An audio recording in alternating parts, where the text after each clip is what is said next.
జై శ్రీరామ్. దాశరథి శతకము. శతకకర్త కంచర్ల గోపన్న. భక్త రామదాసు గారు రచించిన దాశరథి శతకము నుంచి 83వ పద్యము భావము. శ్రీరామ, నీతో పాటు పుణ్యాత్మలను పూజించే వరము నీయుమా.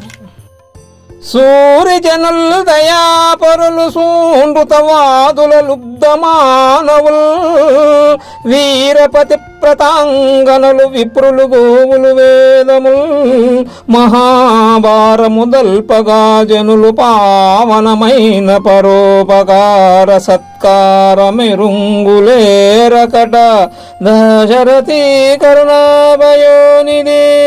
ఓ దశరథ నందన రామ, వివేకులు, దయాపరులు, సత్యసంధులు, అలుబ్ధ మానవులు, పతివ్రత శిరోమణులు, బ్రాహ్మణులు, గోవులు, వేదములు, భూభారము వహించు పుణ్యాత్ములు, వీరిని పూజించుట నా వంటి అవివేకులు తెలిసికోలేకున్నారు. జై శ్రీరామ్. ధన్యవాదములు.